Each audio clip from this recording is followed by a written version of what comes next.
Hello everyone, welcome to my YouTube channel career option. दोस्तों, आज के इस वीडियो में हम बात करने वाले हैं 2025 बोर्ड परीक्षा के संबंधित बेस्ट ट्रिक के बारे में।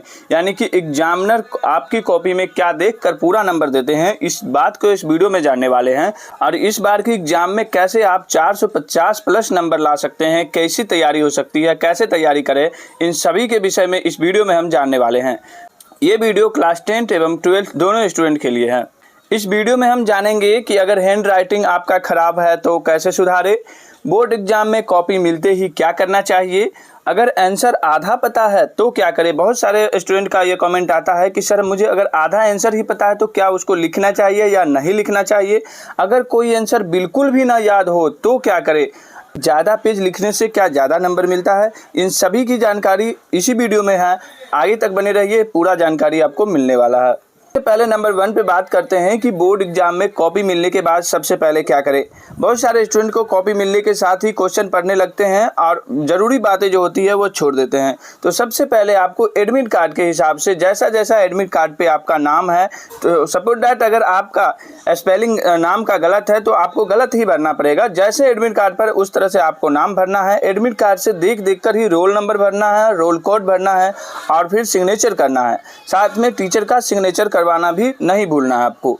नंबर 2 पॉइंट है कि क्वेश्चन पेपर मिलने के बाद आपको पेपर को 15 मिनट से सही पढ़ने के लिए, और ये टाइम भी आपको एक्स्ट्रा दिया जाता है आपको क्वेश्चन पढ़ने के लिए।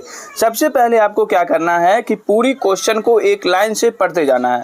उससे आपको जिस प्रश्न का उत्तर आपको पता होगा वह आपको सामने से ही दिख जाएगा कि कितना क्वेश्चन हमें इजीली है और कितना क्वेश्चन मुझे हार्ड है। उसी तरह से आप प्लानिंग के हिसाब से लिखना शुरू कीजिए। यानी कि जिस प्रश्न का उत्तर आपको पता है उसे सबसे पहले हल कर ले। जो भी लिखे सुंदर हैंड राइटिंग के साथ लिखे। कभी भी ध्यान रखें कि पहला पेज पे किसी भी समस्या में पहला पेज पे काट पीट तो बिल्कुल ही ना करें।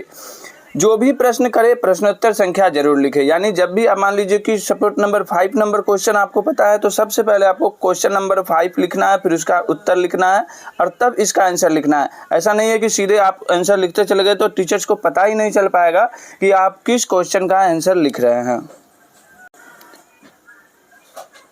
अब नंबर 3 पे जो क्वेश्चन था आप लोगों का कि अगर सर आंसर आधा याद है तो क्या करें, आधा आंसर लिखने पर नंबर मिलेगा या नहीं मिलेगा। जी बिल्कुल मिलेगा। आधा क्वेश्चन अगर आपको आधा आंसर याद है तो बिल्कुल नंबर मिलेगा। आपको सबसे पहली बात एकदम से यही ध्यान रखना है कि किसी भी हाल में कॉपी को खाली छोड़कर नहीं आना है। अब तो ऐसा भी क्वेश्चन आता है जो आप बिल्कुल पढ़े ही नहीं है, आपको कभी आता ही नहीं, या फिर आप अच्छी तैयारी नहीं किए तो आपको क्वेश्चन नहीं आता है। तो उस कंडीशन में तो आप कहिएगा कि हमें छोड़ के आना पड़ेगा, नहीं, उस समय उसका सॉल्यूशन भी हम बता रहे हैं। आपको किसी भी हाल में क्वेश्चन नहीं छोड़ के आना है। आपको आधा पता है, आधा जरूर लिखे। अगर 5 नंबर का क्वेश्चन है तो आपको 2.5 नंबर 3 नंबर जरूर मिलेगा अगर आपकी लिखावट सही हो। और जो भी आप 4 लाइनें लिखे, अगर उसमें सारांश में ही अगर अच्छी तरह से उस क्वेश्चन का आंसर मिल जा रहा है तो आपको नंबर पूरा भी मिलने की संभावना बनती है। 4th नंबर वाला जो पॉइंट था वो है कि अगर आंसर बिल्कुल ना याद हो तो कुछ से कुछ लिख दे या छोड़ दे। बिल्कुल आपको कुछ से कुछ भी नहीं लिखना है और बिल्कुल छोड़ना भी नहीं है। आपको क्या करना है कि वहाँ पर आपको कीवर्ड का उपयोग करना है। कीवर्ड से तात्पर्य होता है कि जैसे उससे मिलता जुलता जो भी चीज़ होता है उसको आपको लिखना है। जैसे कि आपसे अगर पूछा जाए कि गति और वेग में क्या अंतर है, या फिर गति और वेग को परिभाषित करे, तो आपको अगर गति और वेग की परिभाषा नहीं पता है और चाल और दूरी का समय का पता है तो आप उसका भी परिभाषा लिख के चले आइए, लेकिन पेज को खाली मत छोड़िए। अगर आपको गति और वेग में से किसी एक का ही डिफिनीशन याद है तो आप एक को ही लिखिए, लेकिन कुछ भी खाली छोड़ के मत आइए। अगला पॉइंट था कि ज़्यादा पेज लिखने से ज़्यादा नंबर मिलेगा या नहीं मिलेगा। देखिए, ज़्यादा पेज लिखने से आपको ज़्यादा नंबर मिलने वाला नहीं है। अगर किसी क्वेश्चन का आंसर दे रखा है कि 40 शब्दों में लिखे, आप उसको मैक्सिमम 50 शब्दों में लिखे तो कोई दिक्कत नहीं है। अगर आपको 40 शब्दों वाला जो क्वेश्चन का आंसर लिखना है उसे 200 शब्दों में लिख देने से ऐसा नहीं होता है कि 5 नंबर की जगह आपको 7 नंबर मिल जाए या 5 का 5 मिल जाए। उसमें बिल्कुल टीचर को उसमें पढ़ने का मन ही नहीं करता है, क्योंकि उसमें लिखा हुआ 20 शब्दों 40 शब्दों में लिखे, आप लिख रहे हैं 100 150 200 शब्दों में। तो उस केस में आपको लगभग 2 नंबर 1 नंबर में संतुष्टि मिलेगा। बहुत सारे ऐसे टीचर रहेंगे आपको 1 भी नंबर नहीं मिलेगा, क्योंकि शब्द की सीमा जो होती है एक क्वेश्चन का आंसर का लिमिट होता है, वो पार कर दीजिएगा तो आपको उसका आंसर कोई भी वैल्यू नहीं रहेगा। अगर शॉर्ट टर्म का क्वेश्चन है तो शॉर्ट में आंसर दे, अगर लॉन्ग टर्म का आंसर है तो उसे लॉन्ग में आंसर दे।